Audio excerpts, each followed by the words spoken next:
आगे भगवान कहते हैं, कर्मणो ह्यपि बोद्धव्यम बोद्धव्यम च विकर्मणः अकर्मणश्च बोद्धव्यम गहना कर्मणो गतिः। बहुत सुंदर बात है। कर्मणो ह्यपि बोद्धव्यम बोद्धव्यम च विकर्मणः अकर्मणश्च बोद्धव्यम गहना कर्मणो गतिः। भगवान यहाँ पर पहले ही अर्जुन को कहते हैं, गहना कर्मणो गतिः। कर्म की गति अति गहन है, अति रहस्यमय है, अति गुप्य है। उसको समझने के लिए क्या चाहिए?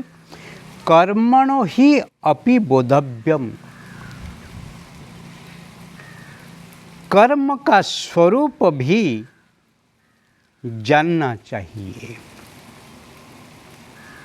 और अकर्मण च बोद्धव्यम, जो अकर्मण है, जो अकर्म है, उसको भी स्वरूप से ही जानना चाहिए। और विकर्मणश्च बोद्धव्यम, जो निषिद्ध कर्म है, उसको भी स्वरूप से जानना चाहिए। क्योंकि कर्म ही अति गहन है। कर्मणः गति गहना। कर्म की गति अति गहन है, रहस्यमय है, विस्मयकारक है, गोप्य है। इसको जानना चाहिए। भगवान यहाँ कर्म को 3 भाग करते हैं, क्योंकि एक कर्म है और एक अकर्म है। परंतु यहाँ भगवान कहते हैं विकर्मण, ये निषिद्ध कर्म है। कर्म जो करना चाहिए, और विकर्म देश काल पात्र के अनुसार जो ही करना चाहिए।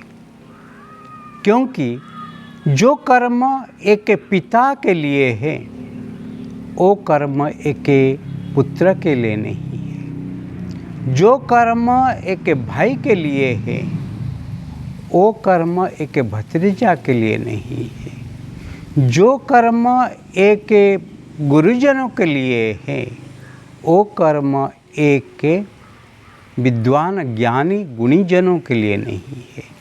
हर व्यक्ति के लिए, हर क्षेत्र के लिए, हर समय के लिए कर्म के ही जो परिभाषा वो बदल जाता है।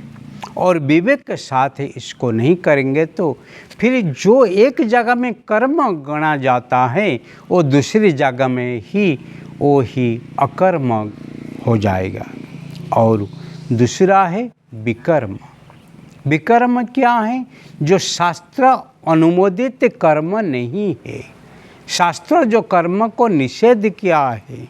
इसीलिए यहाँ 3 भाग से भगवान कर्म को ही विभाग करके ही अर्जुन को अच्छी तरीके से समझाते हैं। इसलिए जीवन में कर्म करने से पहले मानसिक रूप से ही आप कर्मों को ही विचार करना है।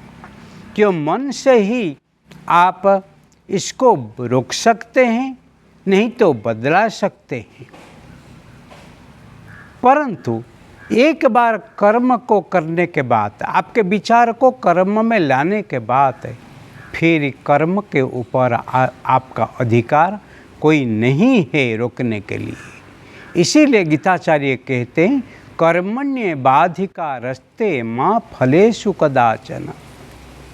कर्म ऊपर तेरे पूरा अधिकार है, परंतु कर्म फल तेरे आयत में नहीं है। जैसे कर्म तू करेगा, ऐसे कर्म फल तुझे ही मिलेगा। इसको भोगने के लिए आपको ही तैयार होना चाहिए।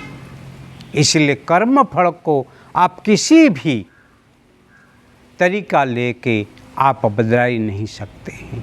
कोई कहेगा मैं कर्म फल को चेंज कर दूँगा, कोई ग्रह शांति करते हैं, कोई मानसिक करते हैं, कोई तीर्थाटन करते हैं, कोई गंगा में स्नान करते हैं, कोई जमुना आचमन करते हैं, कोई नर्मदा को दर्शन करते हैं, परंतु करे हुए कर्म का फल कर्ता को ही मिलता ही रहता है।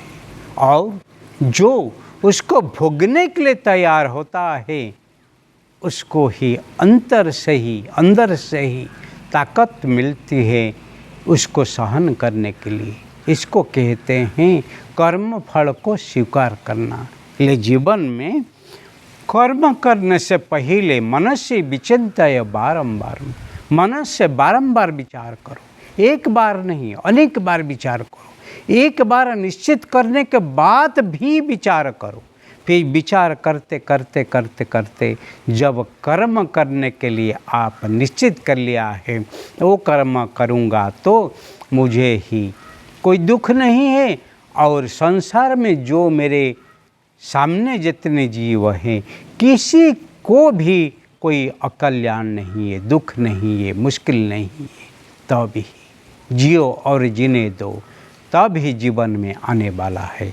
वही इसको ही अच्छी तरीके से समझना, नहीं तो अनर्थ हो जाने वाला है।